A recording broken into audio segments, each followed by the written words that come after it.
Moss and Alex Smith and Rex Ryan are back where they belong. Teddy, the fans are ready to go. It's great to be here at Gillette Stadium in Foxborough. Are we here already? Are we back here already where the New England Patriots, and it's about to snow, and we're in a meaningful playoff game in January? It's just so special.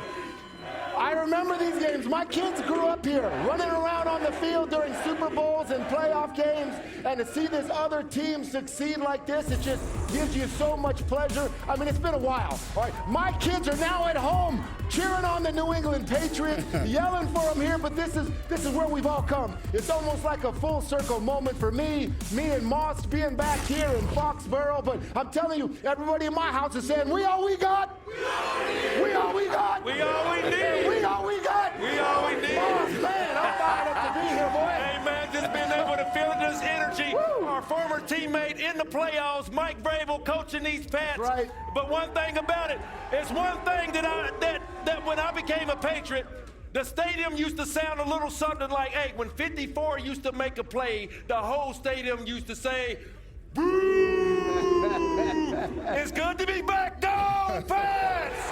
All right, we are ready to go. We are halfway through as we speak. The best weekend of the NFL year. Yesterday we had unimaginable drama in Denver. The Bills and the Broncos playing the first of the divisional round games. And we pick it up in the second quarter, and there's nothing more fun, Alex, than a big man touchdown, Frank Crum. Yeah, great play design here by Sean Payton. Get the big man involved, and he secures the football crossing the goal line. Good for him. Now we're final seconds of the second quarter. Lil Jordan Humphrey had a big drop earlier, and now he hauls this one in for the score. Absolutely. You talk about a great play design. Right here, Sean Payton takes care of a backup safety touchdown. But then 16 seconds left in the half, Rex. Why were the Bills trying to make something happen?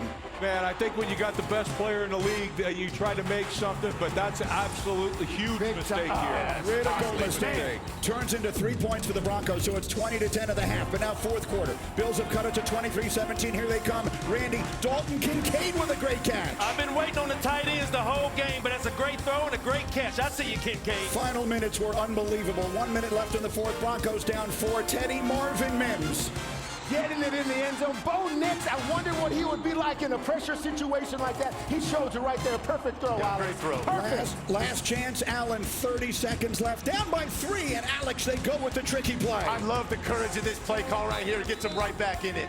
This is the one that Allen will kick himself over for the entire offseason. 16 seconds left on a third down. He's got Dawson Knox open, and he just misses the opportunity, which means Matt Prater, the longtime former Bronco, had to kick the clutch 50-yarder, but he does. And so 60 minutes were insufficient to settle the issue. We go to overtime. Broncos went 3 and out. Bills, any score wins. And now here's the call they will be talking about forever. Brandon Cooks and Jaquan McMillan. Randy Moss, what do you see? The one thing about it, you let Superman be Superman, but Brandon Cooks clearly catches the ball, his knee down right there, but you have the defender coming down and snatching the ball, Mr. Ref. Referees officiating, what are we doing here? Rule it an interception. It doesn't take long for the decision to get made. It will be debated until the end of time. So the Broncos get it back. Any score will win for them. This, while not a spectacular looking play, proves very significant. On this play, Bo Nix breaks his ankle. He'll be lost for the remainder of the playoffs. We'll have much more on that in a moment. Obviously, a devastating blow, but he stayed in the game. And on the very next play, he's throwing it up for Mims again, and we're going to get PI. Is this a good call, Teddy? That's an obvious PI. All right, you're tackling a guy, you're out of phase, you try to get back in phase clearly early. For me, that's pass interference. There were 2 on that drive. The first was a bit more controversial. That one seemed to be the right call, and then Will Lutz with the chip shot to end it. The Broncos win an overtime thriller, 33-30. They will host the AFC Championship game next week. You take a look at the numbers. Allen, spectacular in moments, less so in others. And so when it was over, a lot of emotions on one side, and of course the stunning injury news on the other. It's extremely difficult. I feel like I let my teammates down tonight. Just missed opportunities throughout the game. It's been a long season. I hate how it ended, and it's gonna going to stick with me for a long time. I'm standing up for Buffalo, damn it. I'm standing up for us. Because what went on is not how it should go down, in my estimation. That play, these guys spent 3 hours out there playing football, pouring their guts out, to not even say, hey, let's just slow this thing down. That's why I'm bothered. Not good news. On the second to last play in overtime, Bo fractured a bone in his right ankle. He's scheduled to have surgery Tuesday of this week, which will put him out for the rest of the season. Steady's ready to go. I've got a two that's capable of starting for a handful of number of teams, and I know he feels the same way. So watch out. Watch. Just watch. So that two he's talking about is Jarrett Stidham, the backup quarterback. Adam Schefter, our insider extraordinaire, joins us now. Adam, what else can you tell us here? It will be Stidham the rest of the way for the Broncos.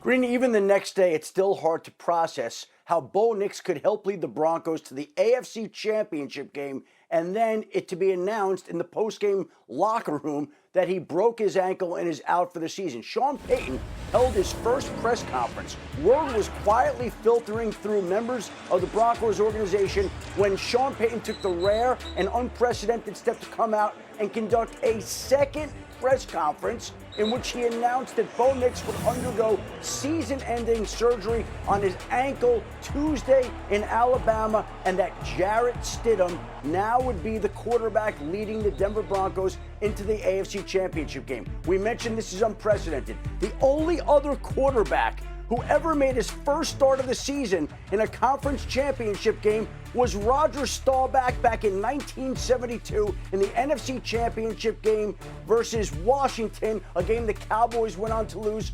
26-3. Stidham will have started fewer games than any quarterback in conference championship game history, but the Broncos absolutely believe in him, and the New England Patriots, a possible opponent next week, also know about him. They drafted him in the 4th round, Bill Belichick did, to be the potential successor to Tom Brady. And then when Josh McDaniels, the Patriots offensive coordinator, left to go to Las Vegas, he took Jarrett Stidham with him and eventually benched Derek Carr and inserted Stidham. And in that first game against the 49ers, who went on to go play in the Super Bowl that year, Stidham threw for 365 yards and 3 touchdowns. So the Broncos believe Stidham can get it done, and we will see if he can next Sunday against either New England or Houston.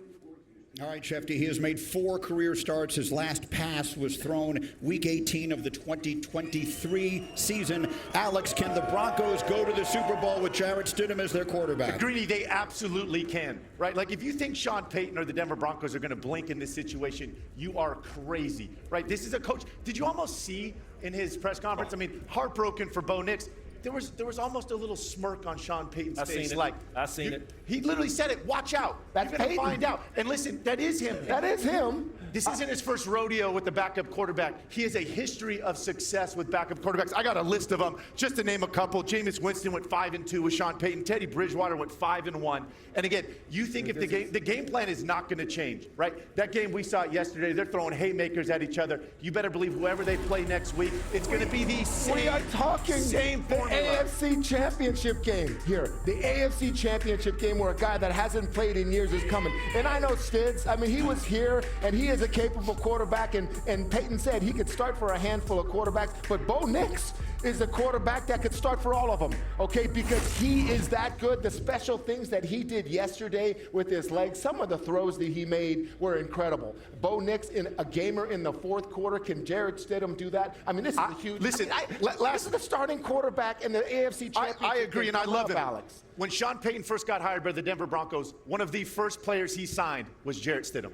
Right? They re-signed him to another contract this last offseason. They love him. He can sling it. He's incredibly confident. And like Shefty said, he's not the first coach to fall in love with him, right? Drafted here to the Patriots, right? Josh McDaniels trades for him. Man. Again, this is a talented kid who's getting an opportunity. Okay, so we will see them next week again, either against the Texans or the Patriots. Meanwhile, the Bills go into another very disappointed offseason. First comment on what we saw yesterday from Buffalo as they go home. Oh, yeah. I mean, absolute heartbreaking defeat for Buffalo, and another one But look, Josh Allen, I guarantee you there are 2 plays that he wished he had back. Obviously, we showed the one where he missed the Dawson Knox, excuse me, on that one, and then the first interception of the game. He kind of double clutches the thing, doesn't step and drive the football like he normally does. He's got to have those back, and obviously the reckless play right before half. But right here is what we're showing. But I'm just telling you, it can happen. Yeah. But this guy, you're not even going to be close to playing in these type of games without Josh Allen. Yes. It was a time that, look, this thing right here, that's underthrown. He normally drives that ball. And so he wish he had that one back. But they will be back because of that dang quarterback right there. Well, they keep coming back and back and back every single year. They get up off the mat, and we'll see where they go. Now let's go back to that moment. Randy, you had a moment during the highlight, but let's focus on it because, candidly, it's all anyone is talking about. An interception that completely turns the game. Bear in mind, if that's ruled a catch by Brandon Cooks, the Bills are in field goal range. They are most likely going to win the game. Instead, it goes the other way, and the Broncos wind up with the win. Randy, we'll start with you. But you can sit here and see it's in overtime and go back to Tre'Davious White's penalty. One thing that Tre'Davious White talked about in overtime, he said throughout the end of the fourth quarter through overtime, he thought the officials was letting them play. And one thing about players, Rex, as a head coach, you go over to your defense or your offense and tell them, hey, guys,